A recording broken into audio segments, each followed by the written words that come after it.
ఏవకు నీ పాదాలకు వల్ల నాడుగులు సాగాలం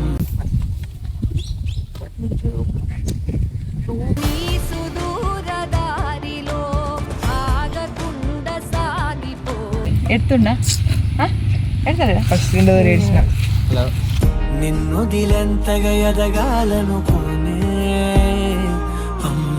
అక్కడ గిజ పెద్దగా నా కొడుకు లెక్కలేవు నాకు చాలా లెక్క నాకు కొడుకున్నాడు తెలుసా, చిన్నవాడు కాదు, నీలాగా అట్టగాడిలా ఉంటాడు. మమ్మీ నువ్వు తరగని బరువైన వరమని అనుకుంటూ నాన్న నువ్వు నా ప్రాణం మనిన సరిపోదా. స్నేహం అంటే నవ్వుల్లోనే ఉంటదా, బాధలో నువ్వుంటేనే దోస్తులు రామ్మా.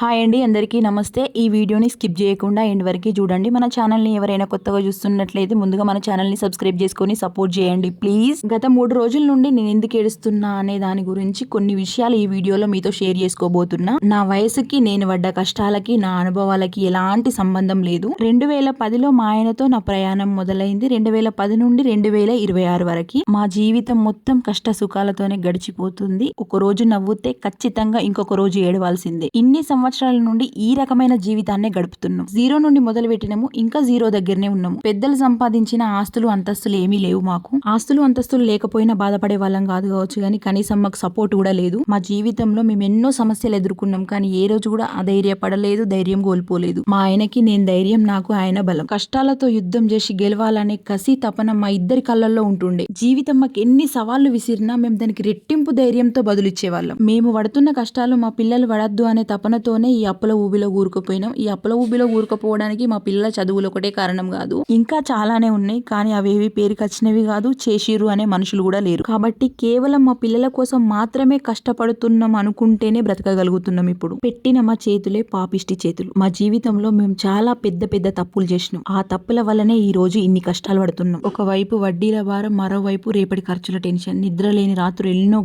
గడుపుతున్నాం కూడా. అయినా మా పిల్లలు చదువుకుంటుర్రు అనే ఒక ధైర్యం మాత్రమే ఉన్నది. ఇలా మా పిల్లల్ని ప్రైవేట్ స్కూల్స్ లో చదివిపిస్తే మమ్మల్ని హేళన చేసిన వాళ్ళు కూడా ఉన్నారు, చేస్తున్న వాళ్ళు కూడా ఉన్నారు. పిల్లల చదువు గురించి ఇంతమంది మాట్లాడుతున్నారు, ఇంతమంది ఇన్ని రకాలుగా చెప్తున్నారు, ఇంతమంది ఉచిత సలహాలు ఇస్తున్నారు కదా. అన్ని మాటలు పడ్డము, అన్ని బాధలైన పడ్డాము, కానీ కనీసం ఒక్కసారి కూడా పిల్లల్ని చదువు విషయంలో అస్సలు నిర్లక్ష్యం చేయలేదు. ఎన్ని కష్టాలైన పడ్డాము, ఎన్ని బాధలైన పడ్డాము. ఈ రోజు నా పెద్ద కొడుకు 10వ తరగతి చదువుతుండు అంటే వాడు చదవడం స్టార్ట్ చేసి 12 సంవత్సరాలు అవుతుంది ఈ సంవత్సరంతో.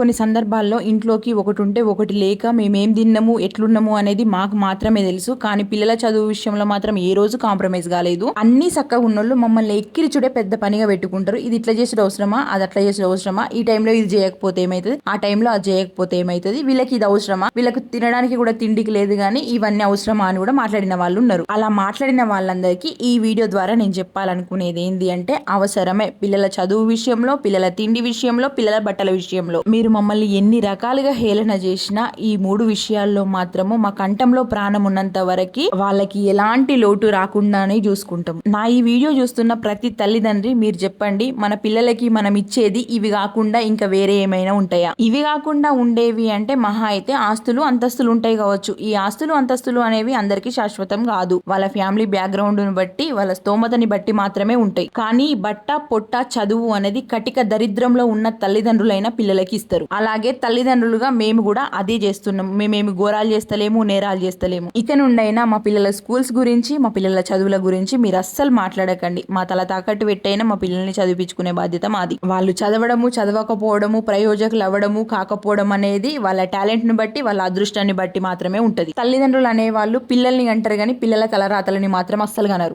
దీనితో పాటు ఇంకొక సెకండ్ పాయింట్ ఏంది అంటే, మాకు అప్పులు ఎక్కువైనాయి అని మమ్మల్ని హేళన చేయడం. మా ఆయన ఏమో గవర్నమెంట్ జాబర్ కాదు, నెలకు 1,00,000 రూపాయల జీతం అత్తలేదు. ఈ 15 సంవత్సరాల నుండి పిల్లలు పిల్లలు, పిల్లల ఆరోగ్యం, పిల్లల చదువులు, కుటుంబ బాధ్యతలు, కుటుంబాన్ని పోషించడం, ఇన్ని బరువు బాధ్యతల ఊబిలోనే కూరుకుపోతుండే తప్ప మా ఆయన పైకి మాత్రం అస్సలు రావట్లేదు. ఈ 15 సంవత్సరాల కాలంగా మా ఆయన చేసే పని ఏంటంటే చిన్న చిన్న ప్రైవేట్ జాబ్స్, లక్షలు పెట్టుబడి పెట్టి రెక్కల కష్టం చేసి భూమిని నమ్ముకుంటే ఆ పంట చేతికి వచ్చేంత వరకు వస్తుందో రాదో అనే టెన్షన్ ఒక ఎత్తు అయితే, వచ్చిన తర్వాత అందులో లాభమా నష్టమా అనే టెన్షన్ ఒక ఎత్తు. ఈ 15 సంవత్సరాల కాలంగా వ్యవసాయం చేస్తున్నాము. మా దురదృష్టమా మా దరిద్రమా నాకు తెలియదు గానీ ఈ లాభాల ముచ్చట దేవుడెరుగు. కానీ కనీసం పెట్టుబడి కూడా చేతికి రాని రోజులు ఉన్నాయి. ఈ పంటకి లాభం వస్తుంది కావచ్చు, ఈ సంవత్సరం లాభం వస్తుంది కావచ్చు అనే ఆశతోనే ఇన్ని సంవత్సరాలుగా వ్యవసాయం చేస్తున్నాము. ఈ పెట్టుబడి కూడా చేతికి రాకపోయేసరికి ఈ అప్పులు అనేవి తడిసి మోపడైపోయినాయి. ఒక సంవత్సరం ఇది, ఇంకొక సంవత్సరంకి, ఇంకొక సంవత్సరం ఇది, ఇంకొక సంవత్సరంకి. మళ్ళీ మేము అప్పు తీసుకొచ్చిన దగ్గర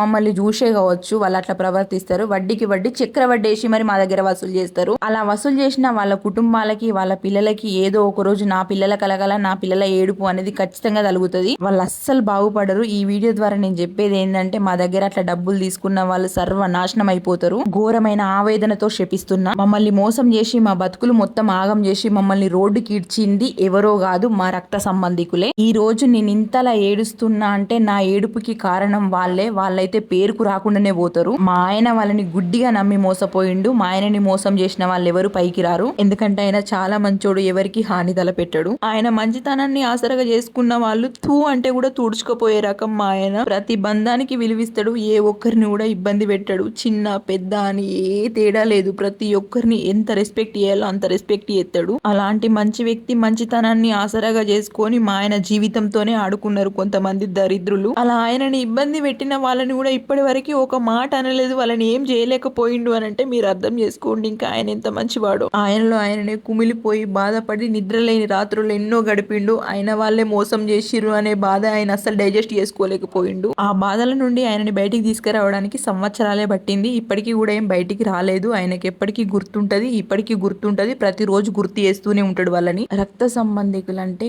కొన్ని సందర్భాల్లో ఆయన ప్రాణాలని కూడా అడ్డుపెట్టి వాళ్ళ ప్రాణాలని కాపాడిన రోజులు ఉన్నాయి. అలాంటి బంధాలే మా ఆయనని మోసం చేసి ఈ రోజు రోడ్డు పైన నిలబెట్టిరు అంటే ఇంకా మీరే అర్థం చేసుకోండి ఆ బాధ ఎట్లుంటది అని. వాళ్ళు చేసిన మోసం వల్లనే ఈ రోజు నా ఇద్దరు పిల్లలు, నా భర్త, నేను ఏడుస్తూనే ఉన్నాము. ఆ దరిద్రులు కొన్ని సందర్భాల్లో మా ఆయనని చంపే ప్రయత్నాలు కూడా చేసిండ్రు. అలాంటి టైంలో నా భర్తని నేను ఎలా కాపాడుకున్నా అనేది నాకు మాత్రమే తెలుసు, ఇంకెవరికి తెలియదు. నిజంగానే దేవుడు అనేవాడు ఉంటే మేము ఇన్ని సంవత్సరాల నుండి ఏడుతున్నాం కదా, మా బాధ మా ఏడుపు ఆ దేవుడికి చేరుతుండే, కానీ చేరలేదు. అందుకే నేను ఈ దేవుళ్ళని మొక్కడం కూడా బంద్ చేసిన. ఈ వీడియోలో నేను ఇంతకంటే ఎక్కువ ఏం చెప్పలేను. మొత్తానికి ఈ వీడియో సారాంశం ఏంది అంటే ప్రస్తుతానికి మేము అప్పుల బాధతో సతమతం అవుతున్నాము, బాధపడుతున్నాము. అన్ని ప్రాణం మీదకి వచ్చినాయి. ఎలా బ్రతకాలి, ఏం చేయాలి అనే దిక్కుతోచని స్థితిలో మేమున్నాము. నా వెల్ విషెస్, నా యూట్యూబ్ ఫ్యామిలీ చాలా మంది అడుగుతున్నారు, అక్క కొంచెమైనా భారం తగ్గుతుంది, నీ బాధల్ని మాతో షేర్ చేసుకో అని అడగడం వల్లనే నేను ఈ వీడియో షేర్ చేస్తున్నా. మీకు తప్పుగా మాత్రం అసలు అర్థం చేసుకోకండి దయచేసి. ఈ వీడియో సండే రోజు చెర్రీ బాబు దగ్గరికి వెళ్ళినప్పుడు షూట్ చేసిందండి.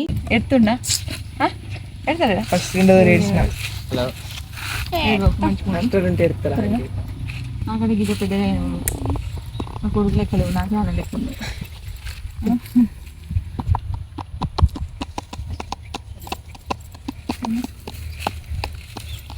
ఫోన్ చేస్తేనే కొంచెం ఒకవేళ ఫోన్ కార్డ్ సార్ అంటే కార్డు మీ దగ్గర ఉండదా? ఎట్లుంటుంది? 400 బ్యాలెన్స్ ఉంటుంది. నిమిషానికి ₹1 కట్ అవుతుంది. నిమిషానికి ₹1 కట్ అవుతుంది. 30 సెకండ్ 800 పంపించిన నేను మరి 600 కార్డుకు దాని 200 బ్యాలెన్స్ వస్తాయి, 200 ఎక్స్ట్రా ఎక్కువ. 600 కార్డుకా? 2 నెంబర్లు ఫ్రీ. నీ పేరు పడుతుంది ఇలా ఎస్ఆర్ చెర్రీ అని పడుతుంది, చెర్రీ అని బ్లూ కలర్ చెర్రీ అని పడుతుంది, ఎస్ఆర్ ప్రైమ్ చెర్రీ అని పడుతుంది. అంటే కాయిన్ బాక్స్ లెక్క ఉంది అది. కాయిన్ బాక్స్ కార్డు పెట్టాలి, కార్డు ఇట్లా పెట్టాలి కావచ్చు కదా, పెడితే స్మార్ట్ కార్డు.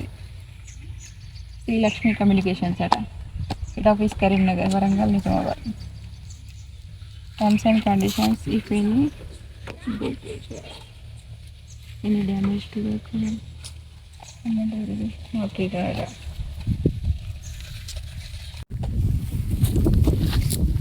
మమ్మీ నువ్వు వీళ్ళకి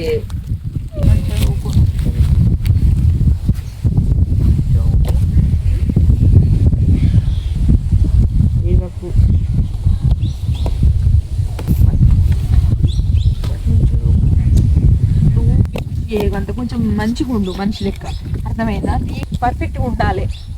ఎట్లుండదు చెప్పు, అంత గలీజ్గా ఉంటుందా చెప్పు? సరేనే. లేకపోతే బాగా ఉండగా కూడా అట్లా చెయ్యద్దు. జాగ్రత్తగా ఉండి. ఇగో నీతో నాకు ఇగో ఇదే బాధ. ఇక్కడ నేను మాట్లాడుతుంది చెర్రీ బాబు బట్టల గురించి. నీతో నీకు ఇదే బాధ నాకు. ఇట్లాంటి ఈ చిన్న చిన్న మిస్టేక్స్ ఇప్పటి నుండి చేసేది రేపు పెద్ద పెరిగిన తర్వాత పెద్ద పెద్ద మిస్టేక్స్ లా తయారైతాయి. అర్థమవుతుందా? ఏం కాదు పోనీతి అని ఊకుండా కొద్ది మీ డాడీ గట్టినే పోనీతి అంటే ఈరోజు పోనీతి వచ్చిన. అర్థమవుతుందా? ఎవరిని కూడా పోనీతి అని అనద్దు, మనోళ్ళే అని కూడా అనుకోవద్దు. మీ ఫ్రెండ్స్తో నువ్వు ఉండు, వాళ్ళకి ఇచ్చేకాడికి ఇవ్వు. నీకు ఫస్ట్ నువ్వు సెట్ చేసుకో. ఫస్ట్ నీ డ్రెస్ నువ్వు సెలెక్ట్ చేసుకొని నీ డ్రెస్ నీకు పర్ఫెక్ట్ అవుట్ఫిట్ దొరికిన తర్వాతనే మిగిలినరా మీరు వేసుకోరు అని చెప్పి మీ ఫ్రెండ్స్కి. సరేనా? ఇది మాత్రం చెప్తున్నా, వార్నింగ్ ఇది. పోయిగా మెల్లగా.